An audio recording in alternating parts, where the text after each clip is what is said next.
Welcome to the spectacular Elan Valley, nestled in the heart of the Cambrian mountains of mid-Wales. Today we're going to be riding the Elan Valley Trail. This 9-mile traffic-free cycling route is part of Route 81 of the National Cycle Network and winds its way up the valley from the town of Rhayader to the Craig Goch Dam.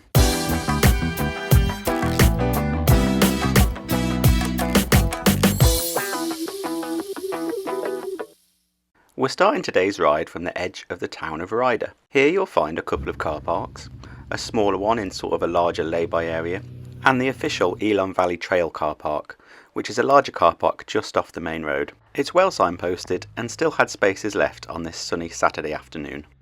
From here we need to cross the B4518 to make our way onto the start of the Elan Valley Trail. Once you've crossed the road here and joined the trail, it's traffic-free cycling for the next 9 miles.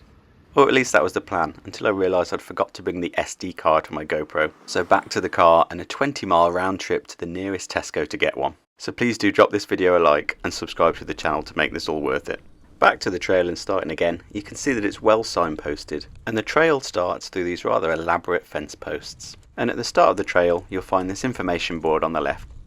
This board shows us a map of the trail, as well as giving some of the history of the area, some of which I'll cover in this video.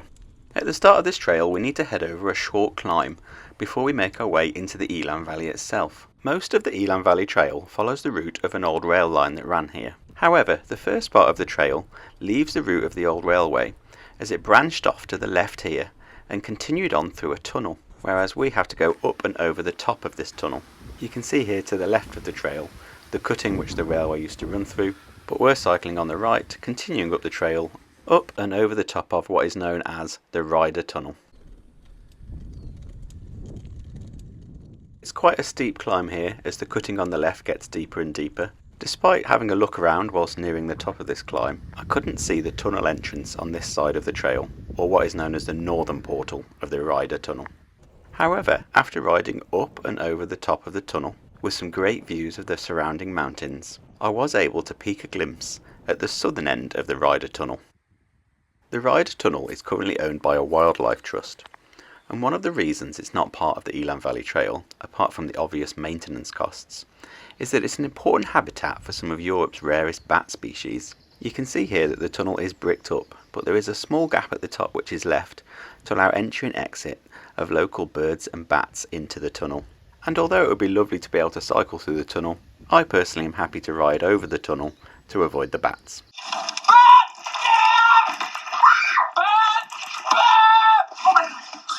From the top of the tunnel we have a lovely downhill stretch before rejoining the original route of the railway. Now the railway in question at this point is the Mid-Wales Cambrian line. This ran from Llandudnoes down to South Wales through Rhayader, with the Rhayader station being just next to the main car park where we began this ride. However, at the bottom of this hill just here is what was called Elan Valley Junction. This is where the Elan Valley Railway branched off from the main Cambrian Railway and headed up the Elan Valley. And we're going to be following the route of this railway for the next 8 miles along Route 81 of the National Cycle Network. From Elan Valley Junction to the Elan Valley Visitors Centre is about a 3-mile ride, the first part of which is next to the road, before the trail peels off away from the road and heads through some lovely tree-lined sections.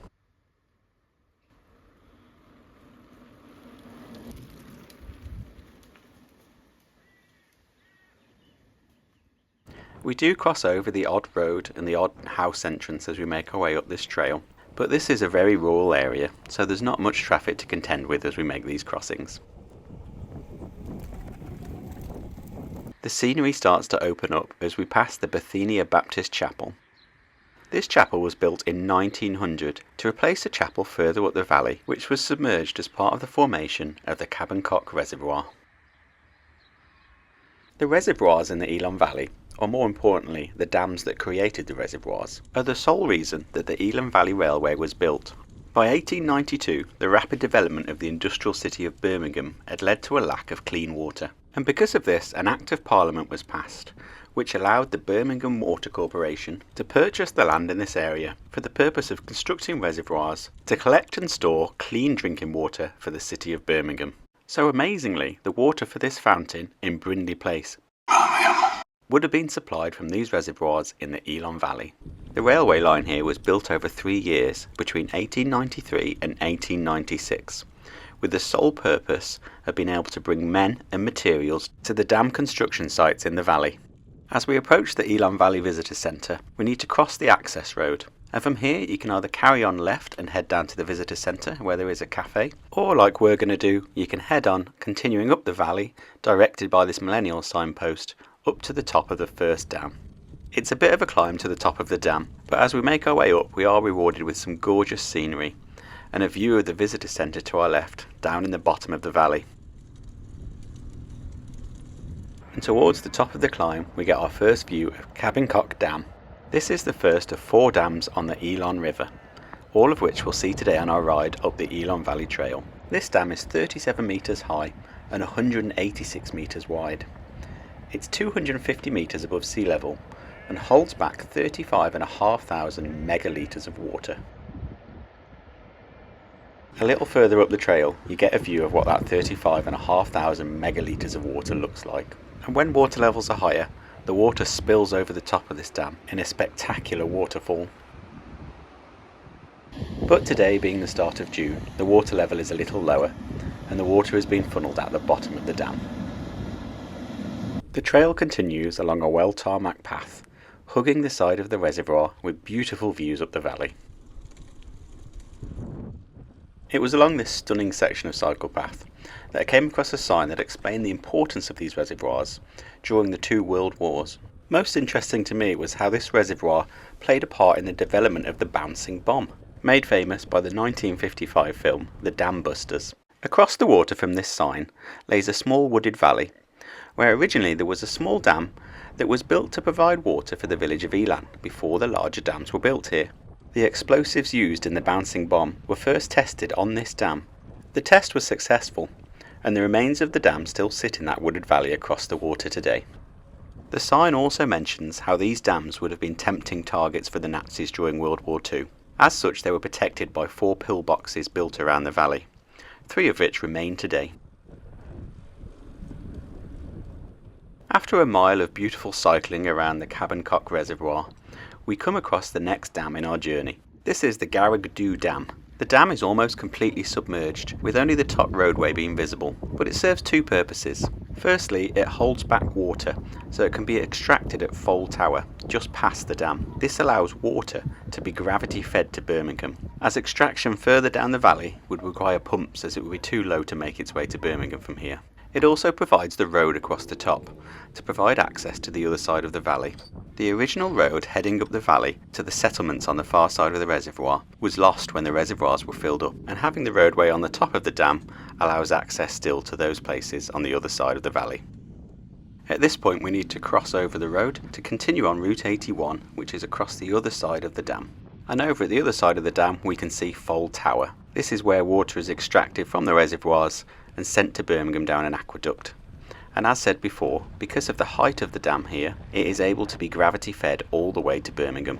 The aqueduct is an amazing piece of engineering, as it carries water 73 miles from these reservoirs to Frankley Reservoir in Birmingham. It passes through Herefordshire, South Shropshire and crosses the River Severn at Bewdley. The water travels through 4 large pipes, and in many places these pipes are underground, so you would never know that they were there. You may have noticed that the surface has changed here. The path up until now was a tarmac surface, but we're now on a gravel surface. Now I chose to bring my mountain bike today because I wasn't going a particularly long way and I wasn't sure on the surface. And although this is a gravel surface and not ideally suited to a road bike, the gravel here is fine enough that I do believe you could cycle a road bike down here with a certain amount of care. As we carry on cycling along the side of Garreg Ddu Reservoir, we continue to see stunning views peeping through the trees up the valley, and we pass over beautiful streams that flow into the reservoir below.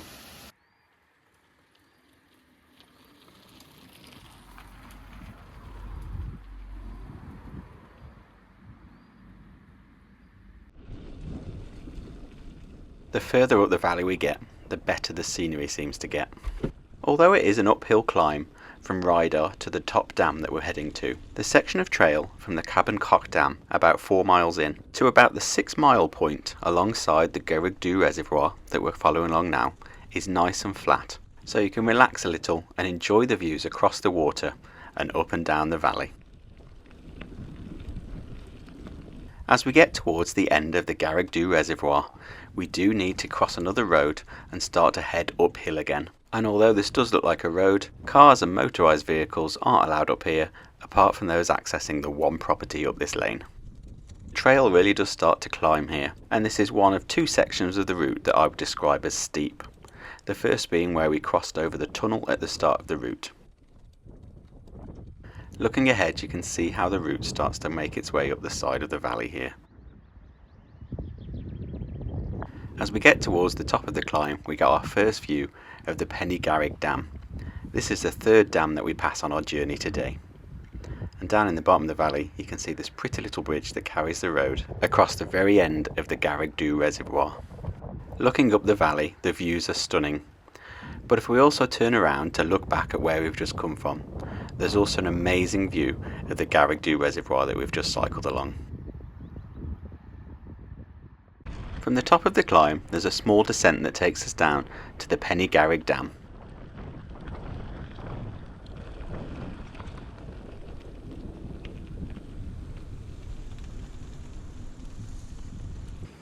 Pen Y Garreg is the third dam up the Elan Valley and is often referred to as the Middle Dam. It's 37 metres in height and 161 metres in length. The water is currently being funnelled out the bottom of the dam, but much like the Caban Coch Dam further downstream, the water will come over the top of this dam when the level is high enough. The scenery here is just stunning. I've just come back from a trip to the Scottish Highlands, but I'm still taken back about how beautiful this place is. Out here in mid-Wales, I really do think this is a bit of a hidden gem. The riding continues to be amazing as we carry on along this gravel track with beautiful views of the Pen Y Garreg reservoir to our left. Not far from the dam, I came across a bench and an information board that told a really interesting story. It tells us about a shop here that was based in a hut that traded between 1887 and 1904, with its customers mainly being the people building the dams here in the valley. When the valley was flooded at the completion of the dams, the hut that the store was in rose to the surface. It was dragged to the side and re-erected about here at the side of the reservoir.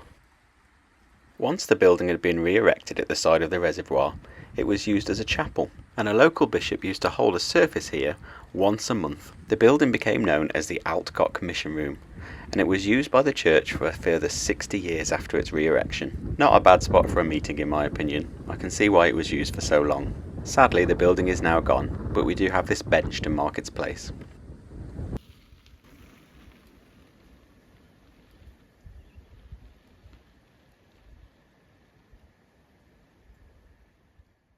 Further up the Pen Y Garreg reservoir, where the trail turns to the right to carry on up the valley, we come to a spot known as Devil's Gulch. Gulch meaning narrow ravine.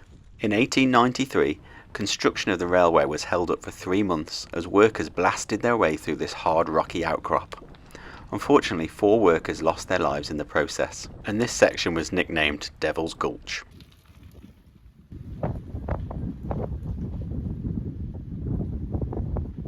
From here the trail gently rises up as we head towards the Craig Goch Dam, the fourth and final dam on our journey today.